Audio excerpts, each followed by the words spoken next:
Recordações da mediunidade. Premonições, parte C. Por minha vez, manifestação do mesmo gênero, mas com perspectivas diferentes, acaba-se de apresentar em minha vida de médium praticante, com impressionante realismo. Meu irmão, Paulo Aníbal, funcionário da Companhia Siderúrgica Nacional, na cidade de Volta Redonda, no estado do Rio de Janeiro, adoecera gravemente em dezembro de 1964. Tratava-se de antigo caso de nefrite que se agravara, tornando-o hipertenso com frequentes ameaças de edemas pulmonares e dispneias muito dolorosas. Em maio de 1965, seu estado se agravara de tal forma que tememos o desenlace imediato.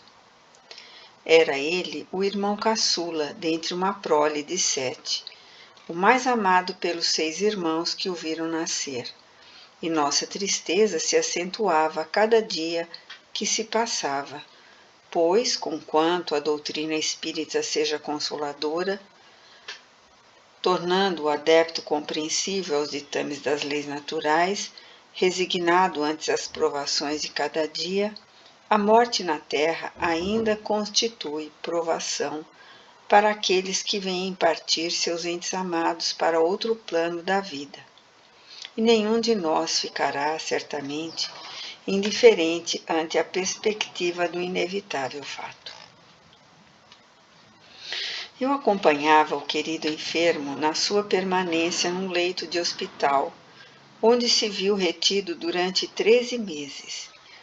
E a 25 de maio, pela madrugada, um tanto fatigada pelas inquietações da noite, insone, reclinei-me junto ao leito do enfermo e ligeira sonolência sobreveio, verificando-se o estado de semitranse, tão próprio ao bom intercâmbio com o invisível.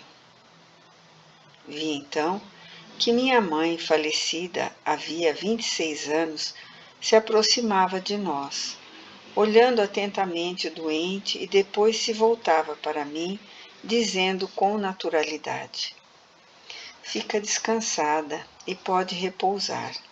Ele só morrerá em janeiro de 1966.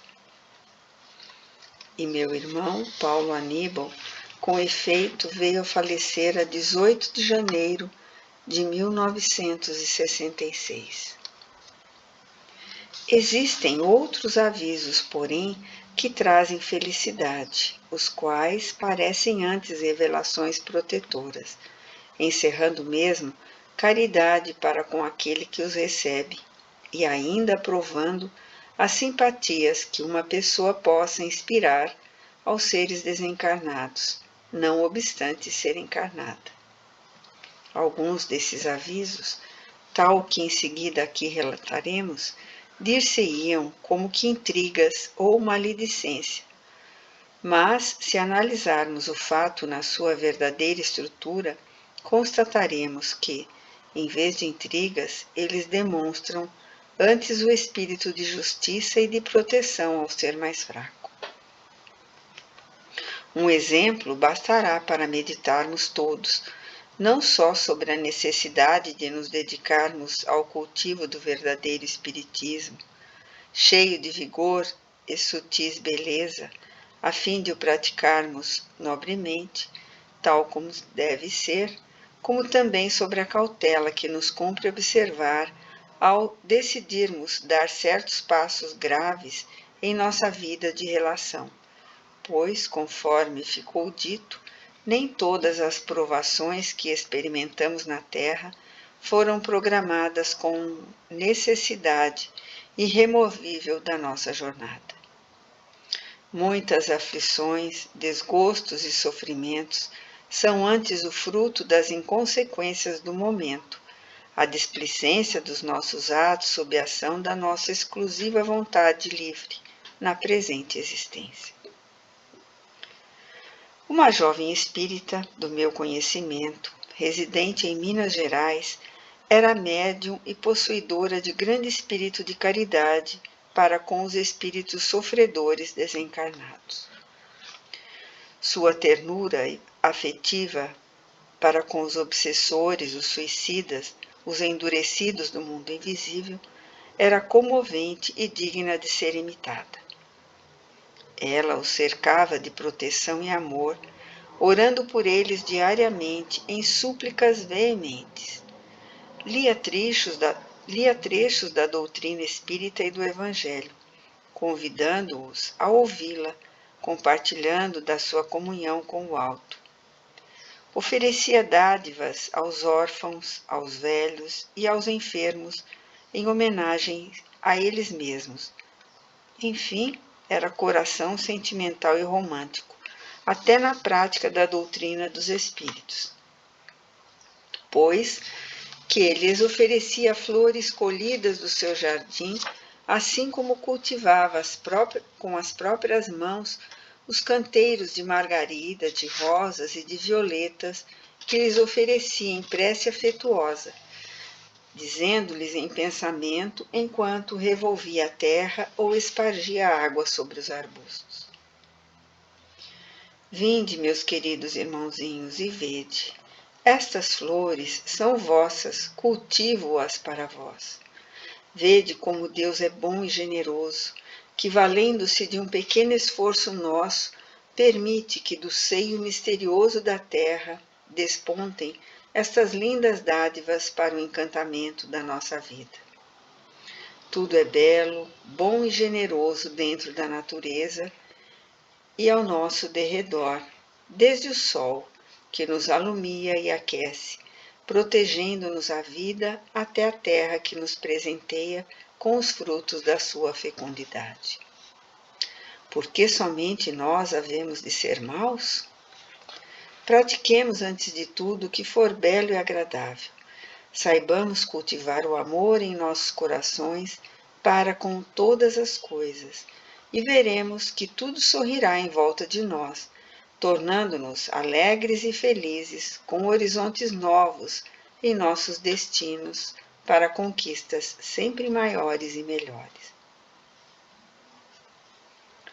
Ora, assim como os nossos maus pensamentos reagem em nosso próprio desfavor, infelicitando-nos por atraírem correntes espirituais negativas, assim também os pensamentos bons, um sentimento suave, uma atitude afável, reagirão benevolamente, atraindo correntes amorosas que nos suavizarão as peripécias de cada dia. E assim, como as nossas más ações são vistas pelos desencarnados, atraindo-os de ordem inferior para o nosso convívio diário, até por vezes ao extremo de uma obsessão, assim também as nossas atitudes boas igualmente os alcançarão, atraindo os bons para o nosso convívio diário e reagindo sobre os inferiores por lhes tolher as tentativas menos boas contra nós e reeducando-os com os nossos exemplos. A jovem em questão tornou-se certamente benquista no além-túmulo, mesmo nas regiões menos felizes, em vista da dedicação demonstrada para com os sofredores, os quais passaram a estimá-la, nela reconhecendo uma amiga, uma abnegada protetora. Graças à sua bondade, tomou ascendência sobre aqueles infelizes que se encontravam no seu raio de atividades mediúnicas, os quais gostariam de um dia lhe poderem demonstrar igualmente amizade e gratidão. O certo foi que essa jovem, cujo nome era Márcia, enamorou-se de um varão, o senhor R.S.M., ao qual, no entanto, conhecia superficialmente, e tornou-se sua prometida quando foi por ele pedida em casamento. Dadas as circunstâncias presentes da sua vida, pois a jovem Márcia era órfã e sofria a angústia da própria situação social, visto não poder contar com sólida proteção de qualquer membro da família. Entendeu ela que o matrimônio solveria todos os problemas que a afligiam e que aquele homem, que tão dedicado se mostrava, seria com efeito o amigo dileto que o céu lhe enviara para seu protetor na terra. Bênção que a consolaria de todos os desgostos por que vinha passando na sua qualidade de órfã pobre. Era sincera e agia certa de que o noivo também o era. Sentimental e romântica, mesclando todos os atos da própria vida com os delicados matizes do próprio caráter. Cerca de 15 dias após a oficialização do compromisso, no entanto, entrou a sonhar que um grupo de espíritos de humilde categoria do espaço, ou antes, de categoria moral sofrível, medíocre, avisava-a contra as intenções do prometido e da espécie negativa do seu caráter, como das próprias ações da sua vida particular. É um hipócrita! Exclamavam em conjunto, indignados, apontando para o pretendente que durante os sonhos aparecia a seu lado. É um hipócrita, capaz de todas as vilezas, supõe-te herdeira de uma fortuna e é o interesse unicamente que o move. Ele não te ama, pois é caráter incapaz de amar alguém. E se insistires nesse compromisso, grandes desordens afligirão a tua vida sem razão de ser. E passavam a enumerar as más qualidades do Sr. R.S.M. e a série de deslizes por ele já praticados. Das primeiras vezes que tal sonho adveio, a jovem Márcia atribuiu às suas próprias preocupações e até a mistificações de espíritos perturbadores que desejariam prejudicá-la. Mas porque o mesmo se repetisse com insistência, impressionou-se de tal forma que providenciou melhores averiguações a respeito do indivíduo a quem confiaria a própria vida, constatando então a justiça dos avisos contidos nos sonhos que tivera. Avisos que só poderiam partir de corações sensatos e amigos. O compromisso foi rompido e a jovem espírita continuou a sua doce tarefa de aconselhar os necessitados no mundo astral com manifestações da sua ternura toda espiritual e evangelizadora. Finalmente, concluindo a exposição, que já vai longa, o mais interessante de quantos sonhos premonitórios me advertiram ocorrido em minha juventude, quando já eu adotara convictamente os compromissos com a doutrina espírita, e os 18 anos floresciam repletos de sonhos e aspirações ternas e lindas. Trata-se de uma parábola por mim vivida sob as sugestões da entidade espiritual designada para a advertência que me deveria fortalecer para as renúncias muito dolorosas e difíceis, a tempo de maiores dissabores não infelicitarem ainda mais os dias da minha existência. Como veremos, a técnica usada pelos instrutores espirituais a fim de me profetizarem as lutas e os sofrimentos por que eu deveria passar foi semelhante às das demais premonições e também idênticas às encenações vividas para o recebimento dos livros românticos que me foram concedidos por meio da psicografia. É de notar que esse sonho, lúcido por excelência, mostrava cenários tão reais e cenas tão vivas que eu afirmaria que tudo era sólido, material e não fruto de uma sugestão forte durante a qual fora criado pelo poder da vontade mental. O certo foi que eu me vi, pelos meus 18 anos, diante de uma grande ponte em ruínas que eu deveria atravessar para galgar a margem oposta. Embaixo rolava em turbilhões um rio tenebroso, de águas encaixoiradas e revoltas, rugindo e sacudindo a ponte a cada novo embate das águas convulsionadas que pareciam ocasionadas por uma grande enchente. Eu me via lindamente trajada, com vestes vaporosas, como de gaze imaculada, que voejavam ao soprar dos ventos que subiam do leito das águas, cabelos soltos e coroados de rosas brancas. A noite aclarada pelo plenúrio era bela e sugestiva, deixando ver o azul do céu e as estrelas que brilhavam límpidas.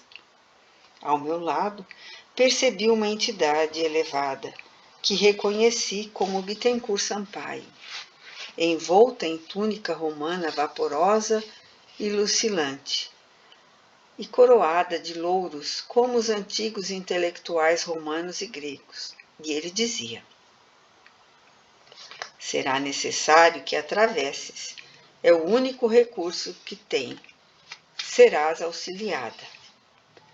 Pus-me a chorar, desencorajada, pois, se ensaiava entrar na ponte, esta oscilava com o meu peso.